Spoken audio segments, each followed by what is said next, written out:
Hello and welcome to Richard August, the autistic Christian MGTOW, the red pill man who lights it up blue.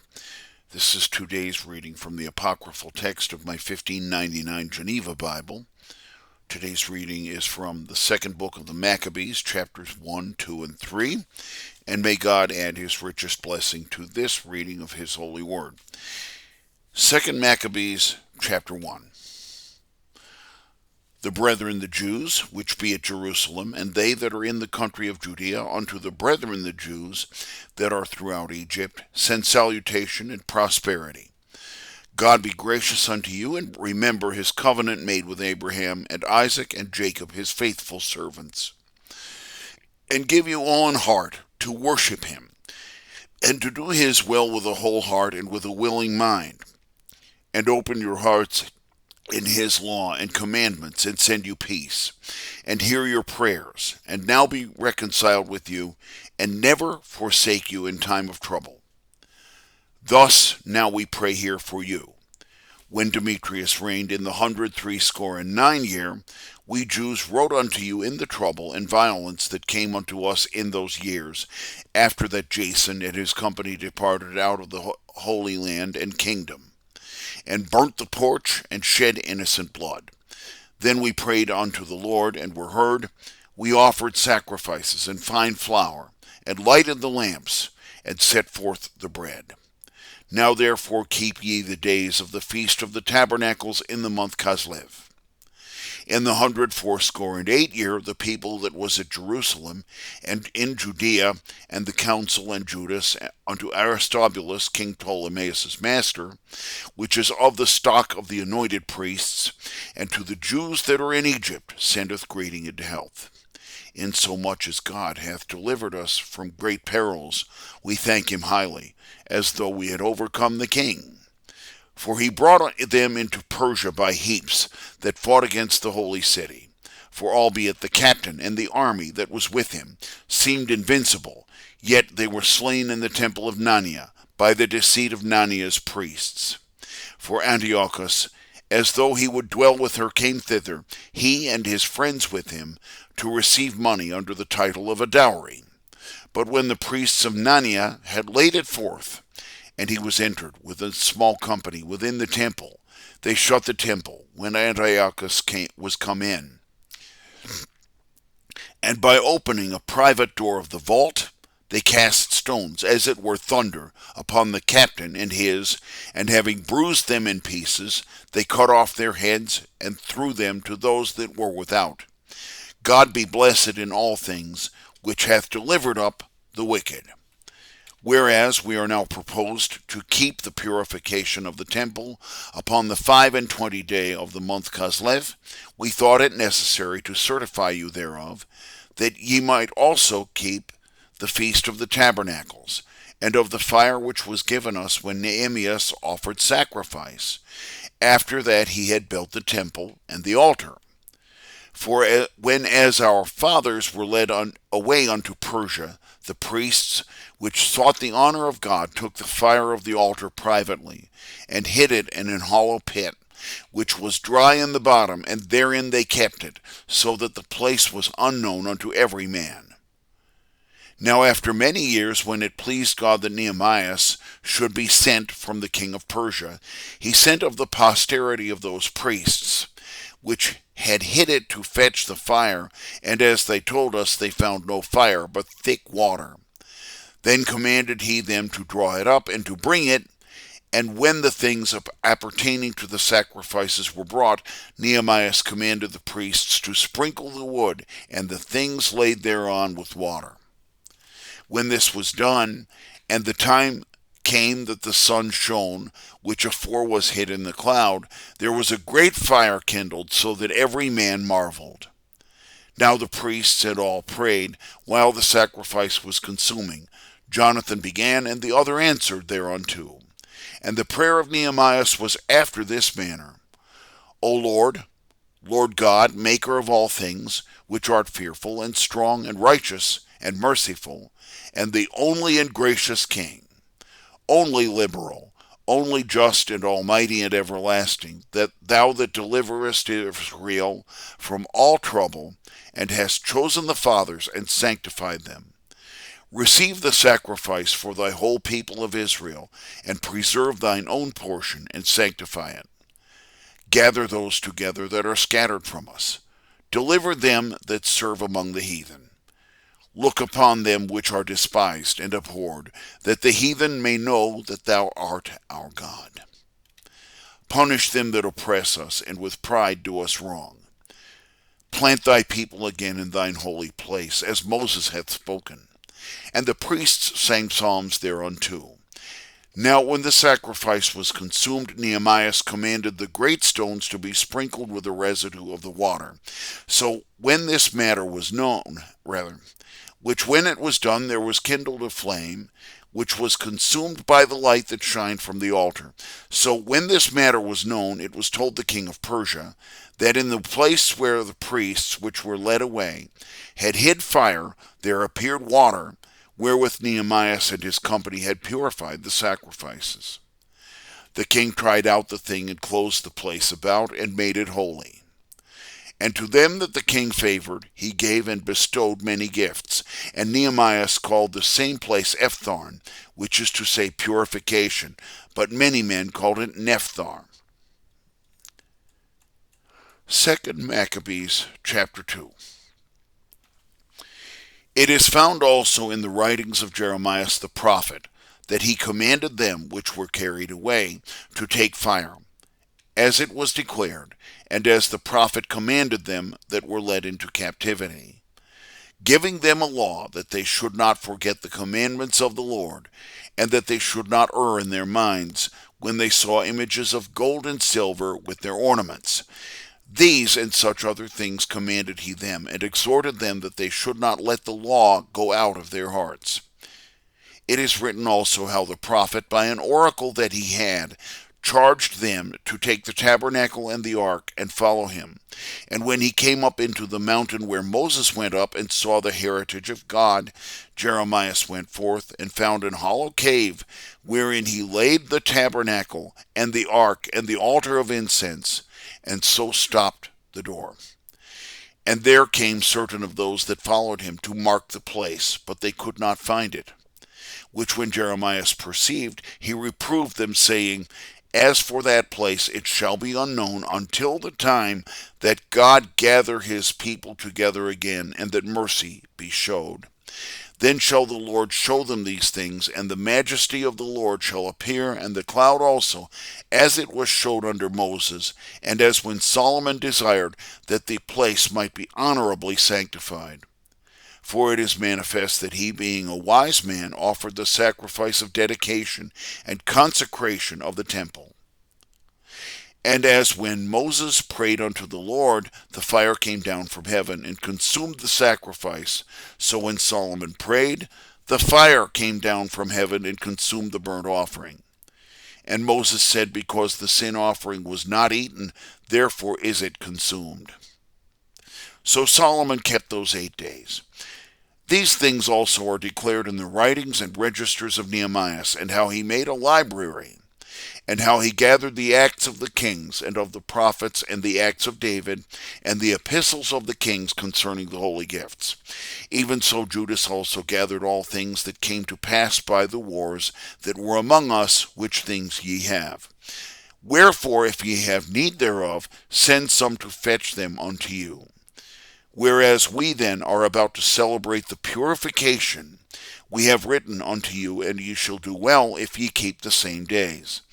We hope also that the God which delivered all his people, and gave an heritage to them, and all and the kingdom, and the priesthood, and the sanctuary, as he promised in the law, will shortly have mercy upon us, and gather us together from under the heaven into his holy place, for he hath saved us from great perils, and hath cleansed the place.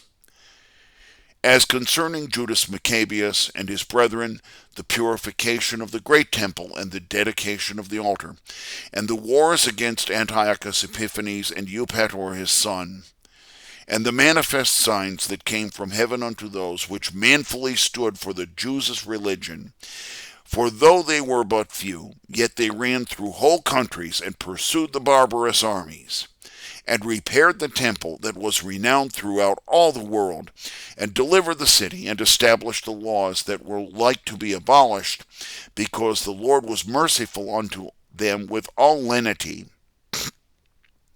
We will essay to abridge in one volume those things that Jason the Cyrenian hath declared in 5 books. For considering the wonderful number and the difficulty that they have that would be occupied in the rehearsal of stories, because of the diversity of the matters, we have endeavored that they would read, might have pleasure, and that they which are studious might easily keep them in memory, and that whosoever read them might have profit. Therefore to us that have taken in hand this great labor, it was no easy thing to make this abridgment, but required both sweat and watching. Like as he that maketh a feast, and seeketh other men's commodity, hath no small labor. So we also for many men's sakes are very well content to undertake this great labor, leaving to the author the exact diligence of every particular. We will labor to go forward according to the prescript order of an abridgment. For as he that will build a new house must provide for the whole building, but he that setteth out the plate or goeth about to paint it seeketh but only what is comely for the decking thereof. Even so I think for us that it appertaineth to the first writer of a story to enter deeply into it, and to make mention of all things, and to be curious in every part. But it is permitted to him that will shorten it, to use few words, and to avoid those things that are curious therein. Here then will we begin the story, adding thus much to our former words, that it is but a foolish thing to abound in words before the story, and to be short in the story. 2 Maccabees chapter 3. What time as the holy city was inhabited with all peace, and when the laws were very well kept, because of the godliness of Onias the high priest, and hatred of wickedness, it came to pass that even the kings did honor the place, and garnished the temple with great gifts. Insomuch that Seleucus, king of Asia, of his own rents, bare all the costs belonging to the service of the sacrifices. But one Simon of the tribe of Benjamin, being appointed ruler of the temple, contended with the high priest concerning the iniquity committed in the city. And when he could not overcome Onias, he gat him to Apollonius, the son of Thracias, which then was governor of Celesyria and Phoenice, and told him that the treasury in Jerusalem was full of innumerable money, which did not belong to the provision of the sacrifices, and that it were possible that these things might come into the king's hands.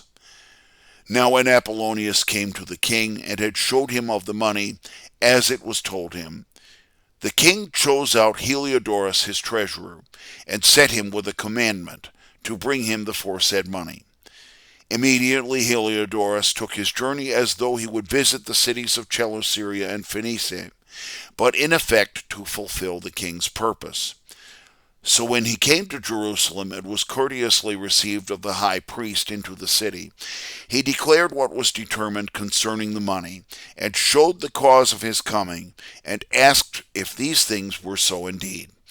Then the high priest told him that there were such things laid up by the widows and fatherless, and that a certain of it belonged unto Hyrcanus the son of Tobias, a nobleman, and not as that wicked Simon had reported, and that in all there were but 400 talents of silver and 200 of gold, and that it were altogether impossible to do this wrong to them that had committed it of trust to the holiness of the place and temple, which is honored through the whole world for holiness and integrity.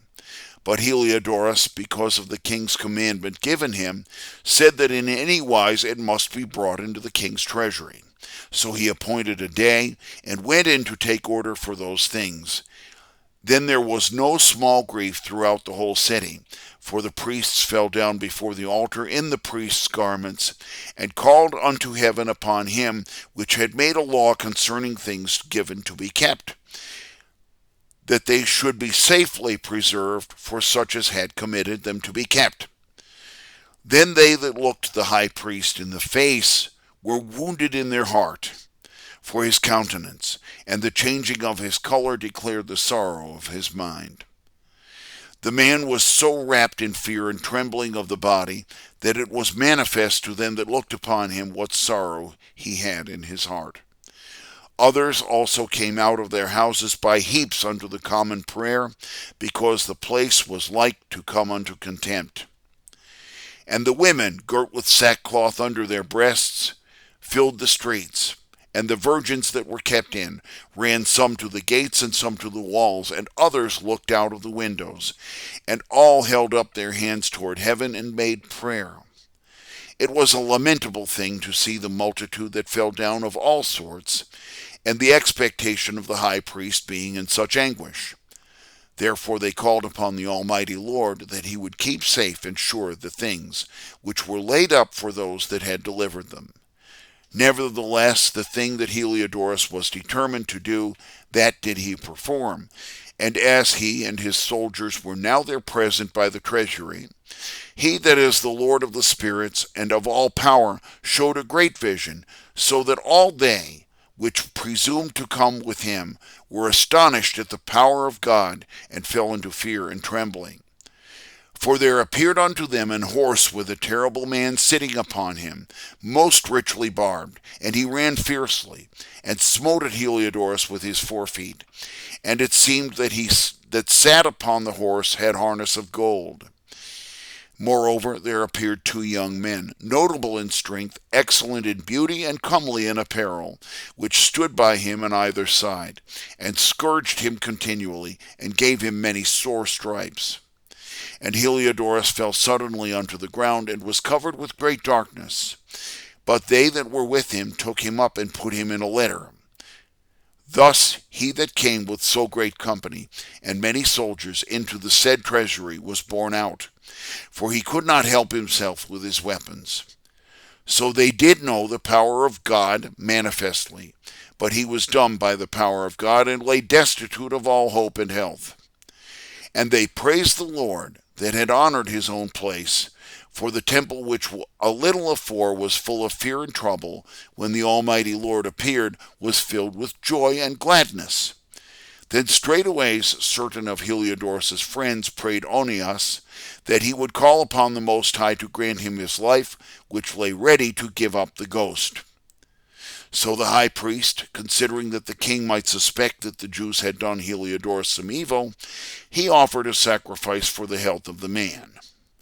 Now when the high priest had made his prayer, the same young men in the same clothing appeared, and stood beside Heliodorus, saying, Give Onias the high priest great thanks, for his sake hath the Lord granted thee thy life. And seeing that thou hast been scourged from heaven, declare unto all men the mighty power of God. And when they had spoken these words, they appeared no more. So Heliodorus offered unto the Lord sacrifice, and made great vows unto him, which had granted him his life, and thanked Onias, and went again with his host to the king. Then testified he unto every man of the great works of God that he had seen with his eyes. And when the king asked Heliodorus, who were meet to be sent once again to Jerusalem, he said, If thou hast any enemy or traitor, send him thither, and thou shalt receive him well scourged, if he escape with his life, for in that place no doubt there is a special power of God. For he that dwelleth in heaven hath his eye on that place, and defendeth it, and he beateth and destroyeth them that come to hurt it. This came to pass concerning Heliodorus and the keeping of his treasury. Thank you very much for watching and listening. This has been Richard August, the Autistic Christian MGTOW, the Red Pill Man who lights it up blue. This has been today's reading of the apocryphal text of my 1599 Geneva Bible. I invite you to like and share this video with others, and to subscribe to my video channel. I also invite you to leave a tip in my tip jar on the top of the BitChute channel. This will be a monetization link to my PayPal account. And again, thank you for watching and listening, and I invite you back tomorrow for further readings from the book of 2nd Maccabees.